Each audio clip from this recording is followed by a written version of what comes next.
Hello, welcome to my channel Indie Likes Books. My name is Indie and I like books.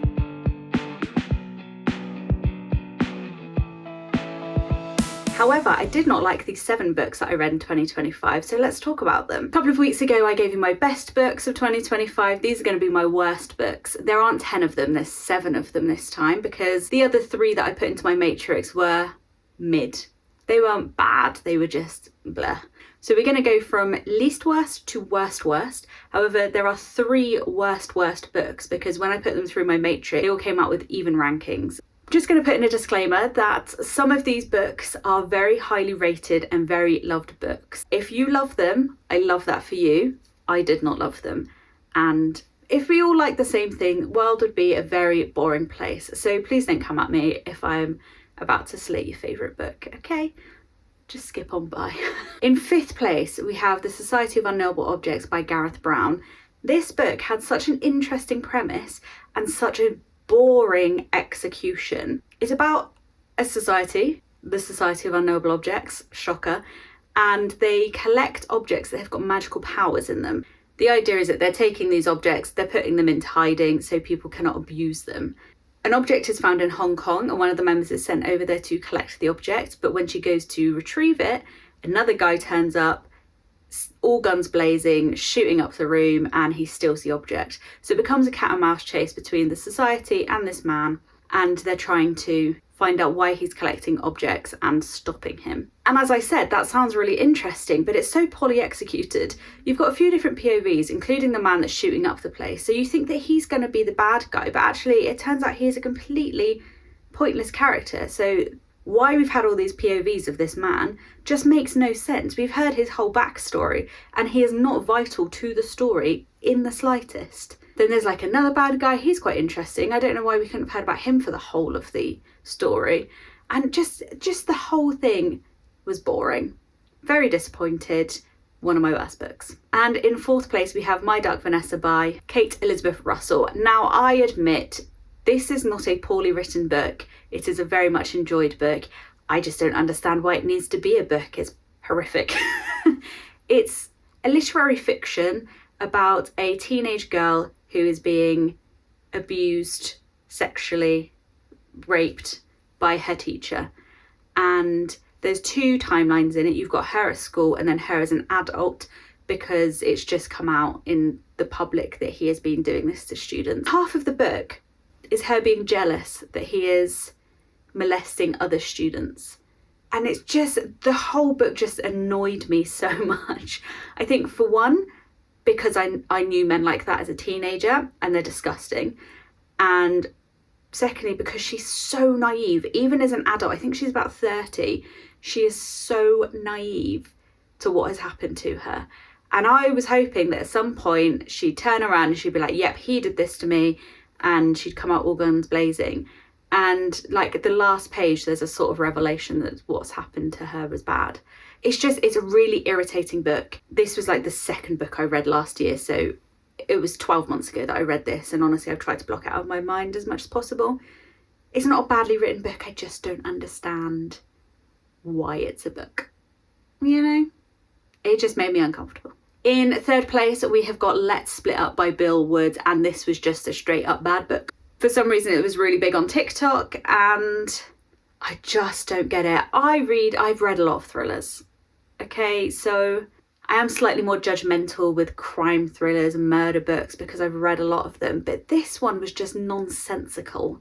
It is a YA, but that doesn't mean it has to be a bad story or a bad mystery. There's 3 or 4 POVs. Every single character was written the exact same way, to the point that on multiple occasions I had to flick back to the beginning of the chapter to try and figure out whose POV I was reading, because every single one was written the exact same way. The actual mystery of it was just bad. There wasn't enough background characters within the story for it to be hard to figure out who the murderer was. It was very clear very early on, because there is like 3 background characters. It could be one of 3 people. I've also got experience of working in archives and in museums, so when they're going to the library and just being handed a box of archival documents and they're just allowed to flick through them and it turns out that some have been stolen, doesn't make sense. That wouldn't be possible. Oh wait, there's more. At one point one of the boys is in a hospital bed and somebody grabs him from under the bed. Has Bill Woods never seen a hospital bed? Where is a killer meant to be hiding under a hospital bed? They are open, mainly, and then the part that isn't open is just like solid mechanicals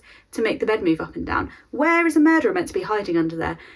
That's ignoring the fact that there was a police officer stationed outside the door the whole time. Makes no sense. And then finally, the thing that annoyed me the most is they didn't figure out who the murderer was. The murderer revealed themselves to the children in this house. Let's ignore the fact that they've made loads of shite decisions of keep going back to this house. But the murderer revealed himself. And then at the end of the book, one of the mothers is like, oh my God, you're so good at solving mysteries. You should start a job solving mysteries. To her children, they're like 16 years old. And she's like, yeah, you should start solving murders. They didn't solve jack shit.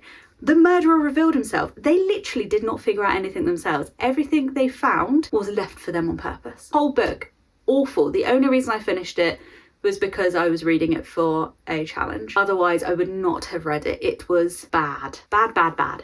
Second place, this is going to upset a lot of people, Destroy Me by Tara Maffey. I can't even remember which one this is now. This is the novella, isn't it? So this is a novella between book 1 and book 2 of Shatter Me. Shatter Me series is a dystopian YA. Honestly, I hate these books so much, I've blocked them out of my head. She's got some powers and people aren't meant to have powers and she's been locked away. And there's this guy called Garner, his surname. He's taken her out of her confinement, out of her like cell, brought her to his compound and basically being a horrible bastard to her the whole time. And the novella, his POV of some of this. And then for some reason, everyone suddenly decided that he's this wonderful person and like everyone fancies him on Book Talk. But he was horrible. He made this girl think that she was killing a toddler.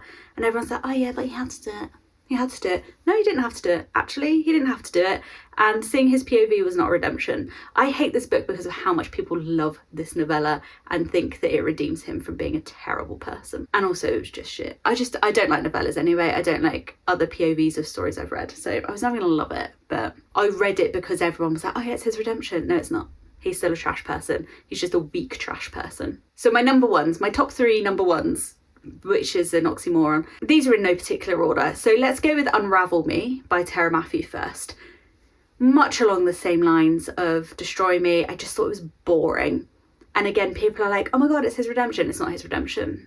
He is still a piece of shit. The only reason why I found this worse than Destroy Me was because Destroy Me is about 100 pages. This one wasn't. By halfway through the book, I was skim reading. I was skipping through whole chapters. This book was so boring. The premise of this whole series is very interesting and very fascinating. The execution is dire. And I also just hate the way that Maffey writes. Not every sentence has to be a metaphor. It's so irritating. Just say what you mean. Not everything has to be a metaphor.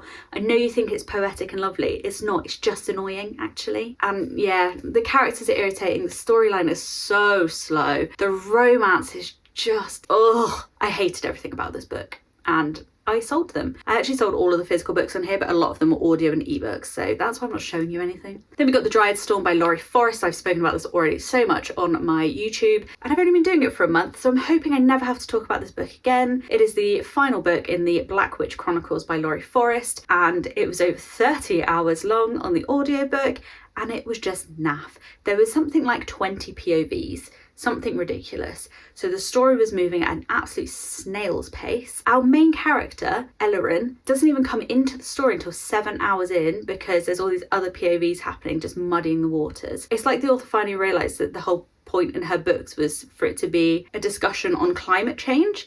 And so she's just ramming all this weird climate change stuff in there. But the past 4 books, she's barely even mentioned it. So it's like she got to book 5 and I was like, oh shit, that was the whole point in this series. Let's just ram it in there. Same with romances. I mean, she started this in book 4. She rammed a load of romance in there. Like 3 hours of just couples coupling off one chapter after the other. And then it goes back to the beginning and then has them shagging for the first time. No, stop. And then she does that in this book again as well. But thankfully there's only like 2 couples. And then the conclusion of how they beat the bad guy. Oh my, it is the stupidest thing I've ever read. Oh, it's so stupid. I was just getting into it at this point, and bearing in mind this was like 25 hours in, I was finally getting into it, and I was like, okay, we've got some action happening. And then, I mean, I don't want to spoil it, but fuck me, diabolical. I can't believe I'd listened to 5 books to get to this. Such a shame, because the first 3 books were amazing. 4 and 5, shit. And then finally, we've got The Devil Inside by Mark David Abbott. It's a little novella I read in December, I think. It was just shit. It was just a bit crap. Don't recommend. It's about a guy who wants to kill his wife because she's mean to him and divorce isn't an option. Of course, because she'll make his life hell. It's just a pathetic man making pathetic life decisions, and then he doesn't even successfully kill her. He fails, and at the end of the book it says, if you want to see her POV, buy the next one. No, mate, I've just read 98 pages of this whingy man for you to not even conclude this story, to then try and tell me to read her POV. If you wanted it to be a longer book, you should have made it a longer book and not a 98-page novella. And that's it. I was getting a bit hyped up and angry there, I'm sorry. Very opinionated on these books and about how much I hate them, which is funny because actually for the most part I can't remember much of any of them. Bill Woods just really sticks out because it was just that bad. Maybe it should have been higher on the list. Anyway, let me know what you think. Do you disagree with me? Are some of these your favourite books you've ever read, or do you agree with me because they are naff? Please let me know. Like this video, subscribe if you haven't already, and I will see you in the next one, and I'll try and be a little bit more calm in that one. Yeah, cool. Bye.